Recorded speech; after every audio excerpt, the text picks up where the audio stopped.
Hi,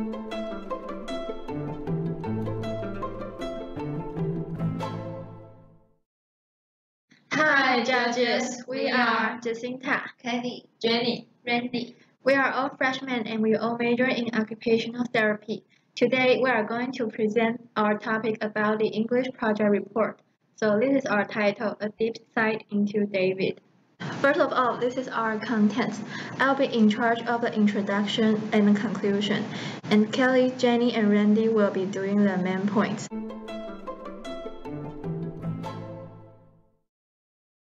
Okay, so let's see our introduction. The purpose that we chose David for our topic is because during the English Advanced class, reading lesson we learned about its beauty and perception has benefited us a lot on concept about aesthetic, like how to appreciate an art. Thus, we chose a visual art to put into practice today. So what is visual art? Visual art is a kind of art form with creative works literally being visual in nature. For example, down below there are three parts of the art form. In the left side, we can see a painting about elephants, and in the middle side is a photography about mushrooms, and in the right side, even a three-dimensional sculpture is included, which is a character in Greek mythology called Medusa. So undoubtedly, sculpture is a visual art form we are going to choose, and the one we are going to present is David, a masterpiece of sculpture created in the Renaissance. So let's preview our three main points. The first main point is the aesthetic appearance, and the second main point is representative. The third main point will be the moment.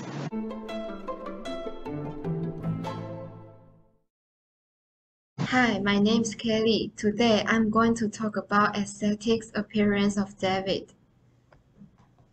During the High Renaissance, Michelangelo created figurative works that focus on balance, harmony, and the ideal form. Michelangelo, who was tortured by his appearance and alienated from his body, spent his life in pursuit of distinguished perfection. He could do little about his own looks, but he would make sure his David be the standard by which male beauty would be judged. Michelangelo believed that he was a tool of God. He wasn't creating a sculpture from a marble. He was simply releasing the figure imprisoned within it. The proportion David is in is known as contrapposto or counterpose. It was invented by the ancient Greeks and is a very nature and a human way to stand. David's neck is tense. His side muscles are flexed, and his brow is furrowed with fear. He is tense, but contemplates the challenges ahead of him with calculated gaze. The proportions of David aren't typical of Michelangelo's work. The figure has an unusually large head and hands. According to the commission, the statue was designed to be seen from 80 meters below. In 2010, a fiberglass replica was temporarily placed in the spots originally planned for David, and we can see clearly that the proportions work perfectly when seen from below.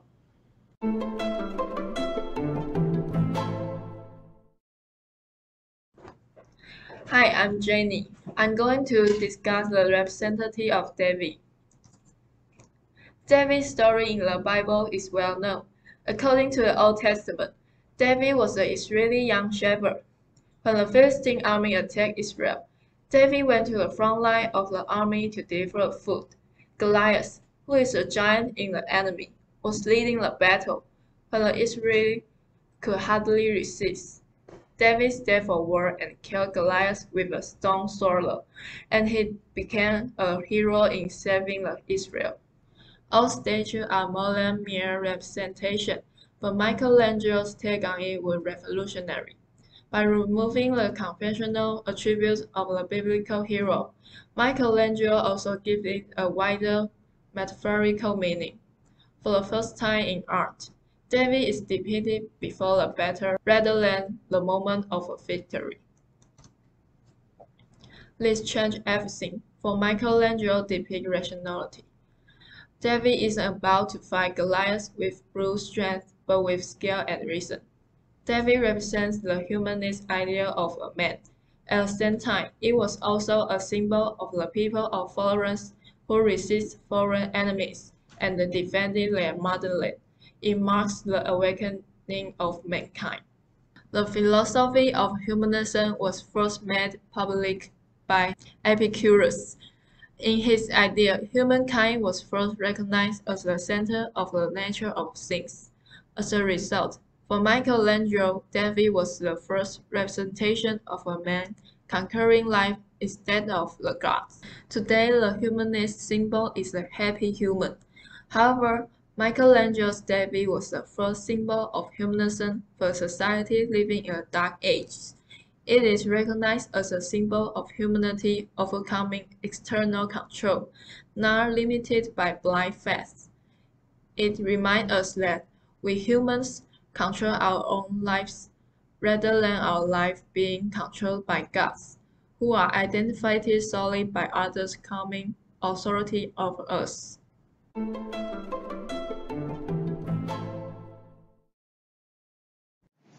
Hi everyone, I'm Randy.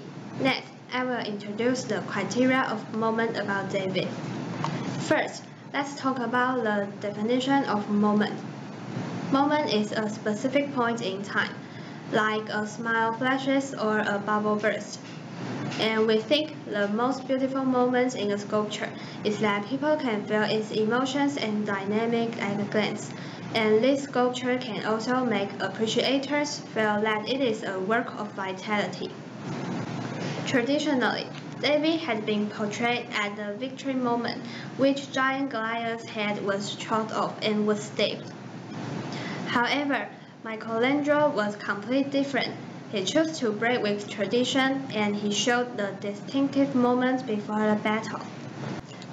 At first glance, David's body looked elegant and relaxed, but after a close observation, we can discover that he is frowning and his eyes are sharp and compelling. These details reflect the nervous state for battle in his mind.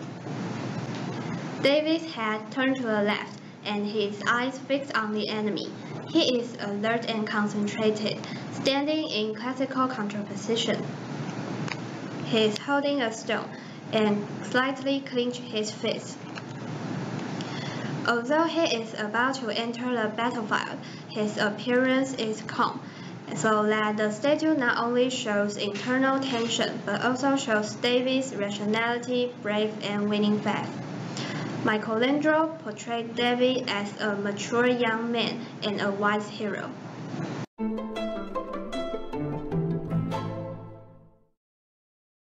Okay, it's our time of conclusion. Let's review our three main points. We learn about the external and internal of David, and additionally, we even look through his cultural background to see the flash of history that he had gone through. The importance we learn from our topic is the understanding of David's artistic value. Beauty for us, in our opinion, should be all kinds of art form without any restrictions, so that we can embrace like David this kind of masterpiece nowadays. So a call to action is that we have to put more emphasis on the protection of cultural heritages, in order that we not only protect the matter itself, but also the whole culture and its history. This is our end of our topic, and this is our works cited. Thanks for listening. Yay!